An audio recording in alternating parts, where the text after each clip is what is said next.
A lot of excitement around AI to reduce sort of the technical debt that we developed in the aughts and the 2010s when we were doing these big national investments in electronic health record systems and things like that. And those systems really made big progress in our sector, but also really had a lot of like user experience challenges.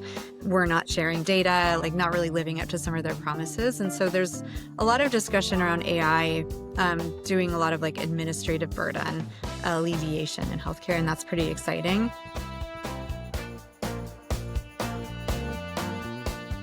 Hi everyone, this is Alastair, and thanks for tuning in to the Venture Variety Show. Today's guest is Emily Peters. Emily is a healthcare brand strategist, and she's the author of the book Artist, Remaking Medicine. Today, Emily and I talk about her personal experiences, the work she does, and we also discuss how art is impacting healthcare. In addition, next month, Emily is going to present at the Health Equity Innovators Summit, an event organized by Jess Carr and Coyote Ventures, which is taking place in San Francisco on April 10th and 11th. Let's jump in and meet Emily. My name is Emily Peters, and I'm based here in San Francisco. And my whole career, I've been a Silicon Valley person, especially in the digital health world. I was part of the founding teams of Practice Fusion and Doximity. And 12 years ago, I went out on my own and launched a brand strategy studio called Uncommon Bold, continuing to do the communications and design work in the healthcare technology space. And then I also started writing books about culture change and power dynamics and how we can just be thinking really creatively about how we lead a better healthcare future forward. Because like anybody who has been a patient or who has worked in the healthcare system, you just see that paradox of love and outrage every day. And how do you continue to be an actor in that space and feel good about the work that you're doing in healthcare and have some clarity about trying to make positive change? I was looking at, I think it would be your most recent book, Artist, Remaking Medicine. And It kind of struck me that, wow, I'm not in healthcare. I don't focus on healthcare exclusively in what I do, but I found that it was very relatable. And I think that's probably true for a lot of people because we all have children or senior parents or relatives or even ourselves that are going through, healthcare situations of varying degree. Was that kind of your approach to be a book for everybody or to write books for everybody? Yeah. I mean, that's the thing about the healthcare system today is you can't really opt out, right? I mean, if you get hit by a car, or if you have a baby, or you need a vaccine, it's not an optional part of American life or human life, right? And so it's not like something maybe like cryptocurrency where you could just be like, this isn't for me and I'm just not going to engage in this and it's not going to be part of my work or my life. Kid or not is part of everybody's life. And so with that framing, you can't quit trying to make it better necessarily, right? Right now we have twin, triplet, quadruplet crises of healthcare cost, affordability, healthcare quality and outcomes, lifespan, overall public health in this country, and also burnout of the clinicians, the doctors and nurses working in it. So as somebody who gets bored easily, right? I love working in healthcare because it's never, never boring. You're always finding more problems that could be addressed, and you're always finding more things that, just are incredible. Like we're solving cystic fibrosis. We're coming up with cures for sickle cell anemia right now. I mean, it's just incredible the things that we've been able to do. And then at the same time, you have the issues of, people with really essential diabetes not able to get their medicines or continue taking their medicines. And so it's that paradox, that tension is really it's hard, but it's also really fun to work on because, you kind of never know every day, like what part of the healthcare experience you're going to encounter. Are there any specific healthcare innovations or trends that we should know about that are paramount? Of course, like everything else in technology and in Silicon Valley right now, AI is a huge conversation in healthcare. And specifically in healthcare, there's a lot of excitement around AI to reduce sort of the technical debt that we developed in the aughts and the 2010s when we were doing these big national investments in electronic health record systems and things like that. And those systems really made big progress in our sector, but also really had a lot of like user experience challenges. We're not sharing data, like not really living up to some of their promises. And so there's a lot of discussion around AI doing a lot of like administrative burden alleviation in healthcare, and that's pretty exciting. It's also a really big moment. It has been for about a year or two in women's health.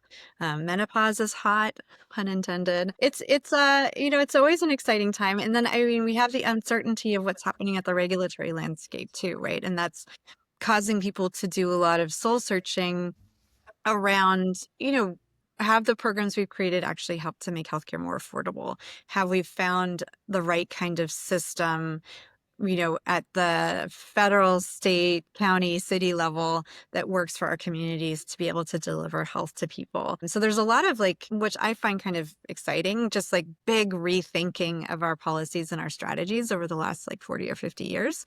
And I hope that we come out of that with some fresh takes and some fresh approaches to things like how do we build vaccine confidence in our communities? How do we get people into primary care? How do we address the maternal mortality crisis of people being hurt or killed in childbirth? There's some big problems that we have in this space, and hopefully a lot of energy right now towards like how do we really try to focus on those outcomes and creating better health for everybody. Yeah.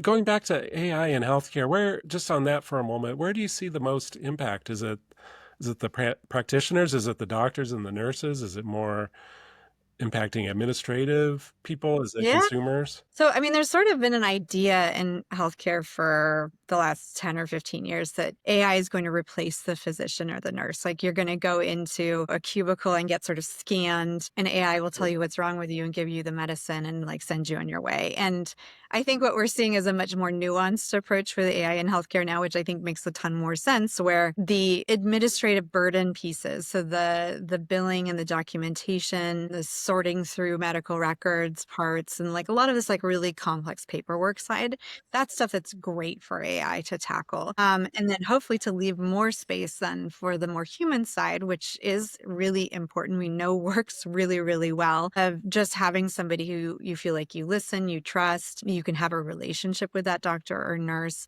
Those are really powerful interventions that technology, at least in my opinion, is not going to be able to replace, at least not for a long, long time. But a lot of the day-to-day, just like stuff that weighs down our healthcare system of like the explanations of benefits and the even like the translation. So I'm a Kaiser patient here in San Francisco, and my doctor speaks both Cantonese and English in his practice. And the Kaiser EHR will just automatically transcribe his visits into English no matter what language he's speaking. And that's really cool, right? Like to be able to just have that kind of seamless experience in terms of the documentation of that. And then if a patient goes into a hospital and there isn't a Cantonese speaker there, their records are still available in English. Like that's pretty cool, right? So I like all the little small things that we're thinking of how do we get back to a healthcare system that feels a little bit more balanced and a little more human. I think there's a huge amount of potential for AI around that. And then on the drug discovery and like cures discovery world, I mean, there's just so much opportunity to be looking at medical discovery, really accelerating that through using AI too, which is very cool. That is very cool. I think the Star Trek series kind of ruined us Gen Xers into thinking that AI is going to create instant healthcare. Like you said, just go into a booth and get diagnosed and treated and walk out. Yeah. But we know from our society's issues, I mean, we have amazing breakthrough vaccines that people would have literally crawled over glass to get their children, 60 years ago, right? To be able to have a polio vaccine, to have a measles vaccine. And we know it's complicated. Like it takes more than just the development of the innovation to be able to actually have a trusted relationship with the community that will actually take the vaccine or take the medication or listen to the physician. And I think it's been a huge wake up call for healthcare and hopefully continuing to wake up that, those relationships are really, really critical in terms of being able to actually improve healthcare outcomes. You can't just create a miracle drug or a miracle vaccine and then be like, get on board, dummies. Anybody who doesn't get this, like, is ill-informed. And you're like, that is there's a lot more nuance to it. Like, let's really work on building relationships where people don't feel like they're being hurt or lied to all the time by the healthcare system. That's a fun challenge, I think, for us to work on. Let's shift gears. Can we talk about the book, The Yeah, Artist absolutely. Remaking Medicine? Yes, thank you. Yes, put it up there. I was going to do the same. Very easy to read. I told you already. I liked the subject on color, the Chroma project. Yeah. It was stuff I never knew before. There's lots of things like that in the book. Let's talk about the subject though, the use of art in healthcare and kind of Yeah. the practical idea there of what your book addresses. Yeah, I mean, so when people originally or like first hear about a book that's art in medicine or artistry making medicine, they kind of go to like, oh, is this like the sculpture garden in the hospital courtyard, or the idea of giving patients crayons, and all that stuff is great.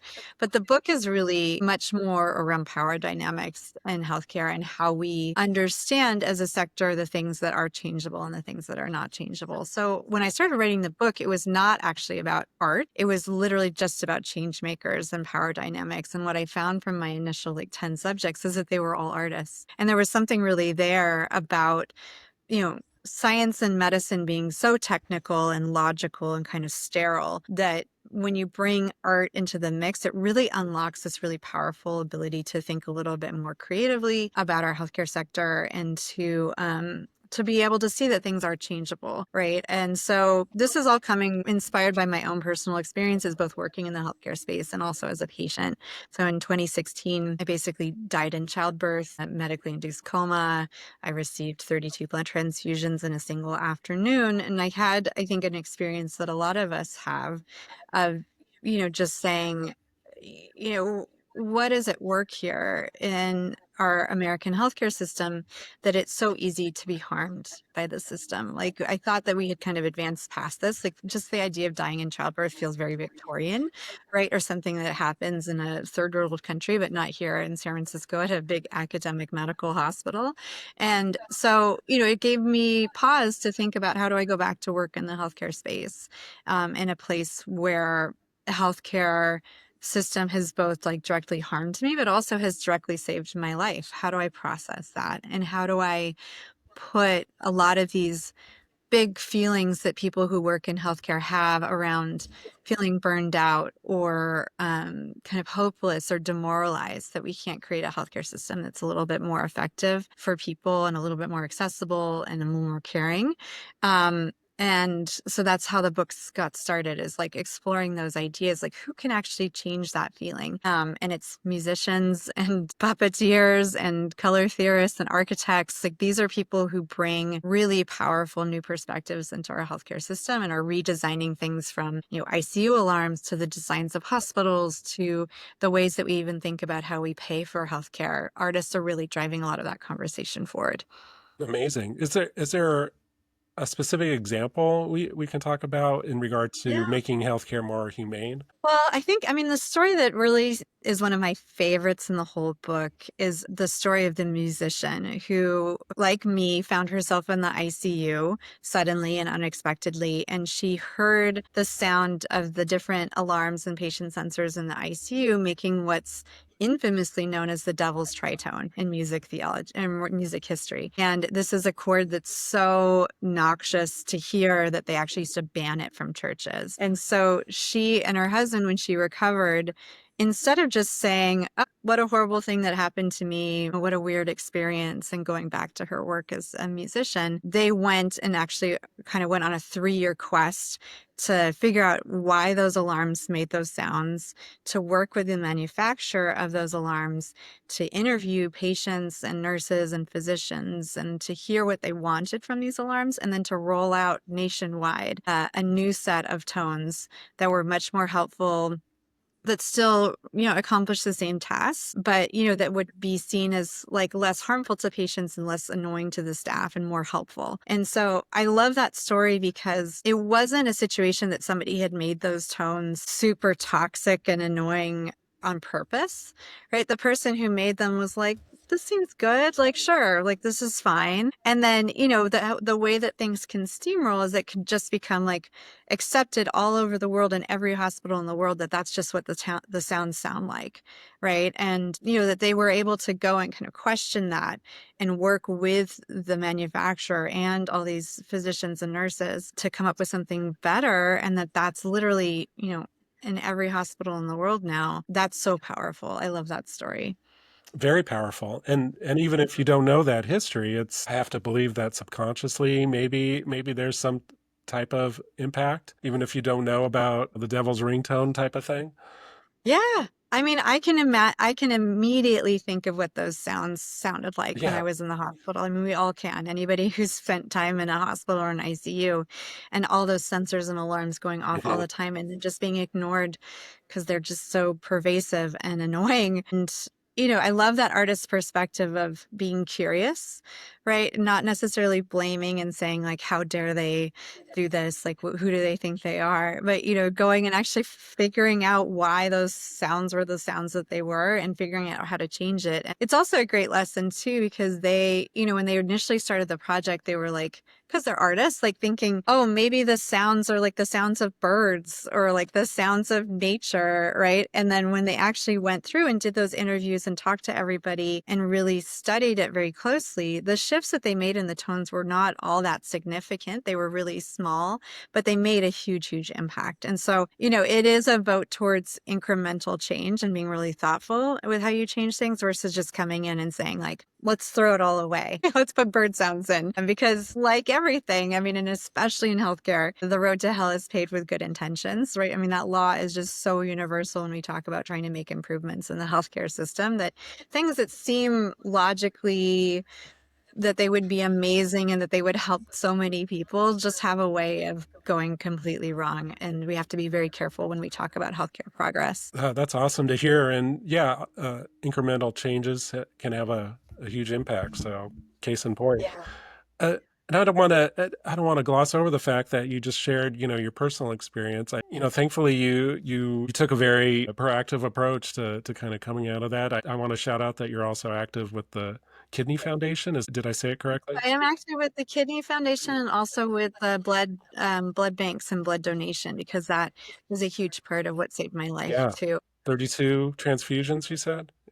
Yeah, I had 32 blood transfusions in a single afternoon, 6 hours specifically. And a Incredible. year later, I was able to work with the blood bank to actually meet my real donors, the people here in the Bay Area who had given Oh, me their amazing. blood. And that was incredible. And then I've been giving regularly now to try to make it back. And I'm 8 years after this experience, I'm still only halfway to giving back the 32 units of blood that I got. Think about just the incredible system of blood donation and how people give so selflessly, literally of themselves, so that that blood is ready for people when they need it. Again, like the love and outreach. It's such a beautiful part of our healthcare system. I love that. Oh, that's awesome. Very inspiring. Blood has Anybody who blood. can give, yeah, go give. I'm actually going to go on Friday and donate again. And it's not an easy thing, right? Of course, like nobody loves to get stuck with needles, but it's a really important thing that you can do to help people. And it's such a beautiful part of medical humanity, right? That literally you can give your blood and it goes to somebody else, and that you could save a stranger's life is like, that's wild. It's wild, but awesome. Good for you.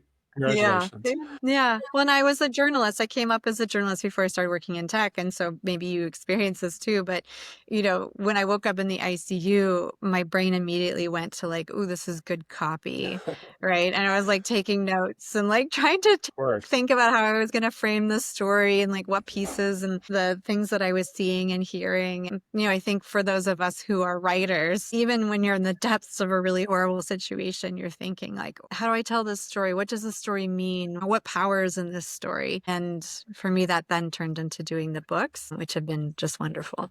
Awesome. Yeah, habits are hard to break. I go through life after scenarios thinking of the lead, based on an inverted pyramid. Yeah, right. I always try to remind people when they go through something traumatic like that, you don't owe your story to anybody. It's fine if you don't want to make a book about what happened. But for me, that's the way that my brain processes things, and being able to kind of own that story and own the way that I talk about it and how I use it for powerful, hopefully positive change in healthcare, to me was very healing. Yeah. Awesome. Awesome. Well, let's shift gears and talk about this event coming up if we can. The Health Equity Innovator Summit being hosted by Jess Carr at Coyote Ventures. You're going to be presenting at that. What can we say about and there's others, there are other speakers, other presenters, panels, a real worthwhile event there in San Francisco. What can we say about it and your involvement? Yeah, I mean, it's going to be an amazing summit. We're having a real moment when we talk about health equity, of course, because of policy changes and what's happening in the world. But the work of trying to build a healthcare system that really functions for people does not change. No matter what, there is so much work to be done. And so I'm really excited to be getting together with a group of people who are trying to lead that change forward, who are trying to make healthcare more accessible, more affordable, safer for people, doing it through software, hardware, technology, innovation, policy change, all these different pieces. And it's a very cool event in that it includes everything from like very tactical conversation about, startup funding climate and things like that, all the way through to, I think there's a yoga session.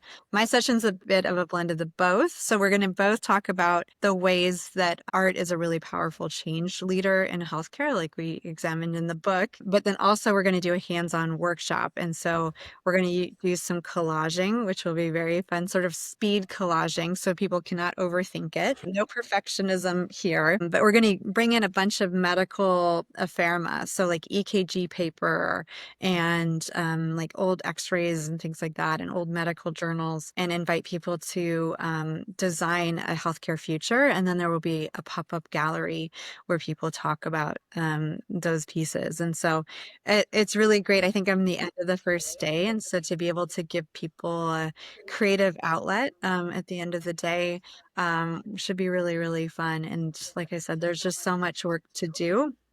I feel like anytime we can do something creative, if it gives you the motivation to keep going for another year, 2 years, 5 years, to keep fighting the as they say in healthcare, like that's what we need. Yes, it is a 2-day event in San Francisco, April 10th and 11th. Besides giving people a creative outlet to wind down the first day, what do you hope one of the takeaways is? What do you hope people learn from the collage, the speed collage? I mean, I really, as a designer and an artist, I would say, there's always this theory that like limitations and restrictions and rules actually like do breed even more creativity. And so I think sometimes when we talk about creating innovation in healthcare, the overwhelmingness of Medicare rules, Medicaid rules, ICD-10 codes, billing, FDA approval, all of this can feel like, why should I even try to create change in this sector? Those rules are too strict. The system is too firmly entrenched in the way that it wants to be. And so I love to come into that kind of conversation and acknowledge both the genuine, scientific rules and policy rules and the structures and the culture of healthcare and really appreciate it for what it is, but then also to create space for that creativity and innovation. And so I think when you have too far one or the other, it just doesn't work, right? We've seen over and over again, big tech companies or big thinkers being like, I'm going to come in, I'm going to fix healthcare immediately. And like without that acknowledgement of the real nuance and complexity that is in our healthcare system, that will always fail. No matter how much money you put into it, it will always fail. And on the other side, if you come in and you're too tuned into the complexity and the regulations, then you'll just think nothing is ever possible. And so how to find kind of that in-between place where you can acknowledge the things that are possible, but also be really a realist about how the system works and how the economics of it work. That's really fun. That gets me very excited for conversation. And to do that in a collage format, I think is going to be very special. Yes, there's still things that we can do, even at the individual level. I think giving blood is a great Yeah. example. Giving blood, I mean, there's so many things every single day that we can all do to try to push towards a better system. I mean, every year I call and try to negotiate my healthcare premium every year, and every year they're just like, we don't do that. But I try every year, I try, and maybe one year they're gonna like meet me halfway and allow me to do it. I think all of us just acknowledging the fact that our healthcare system today is amazing and does have a lot of incredible things. If you have a complex disease or a very, rare cancer, America is 100% the place that you want to be to have that treated. And at the same time, if you have diabetes or if you're, COPD or heart disease, this is a place where I think just acknowledging for everybody, like we're not there yet. We have a lot of work to do, and acknowledging that the way that the system's working today is not ideal. That's powerful alone, right? Just being eyes open to, you know, hey, let's think about how we can make things better. Starting locally and thinking about our communities and our counties and our hospitals locally. There's a lot of power in just being kind of honest, right, about where our healthcare system is. And that honesty sparks a lot of power and a lot of energy and imagination. It's a wonderful place to be able to work. It's a real privilege.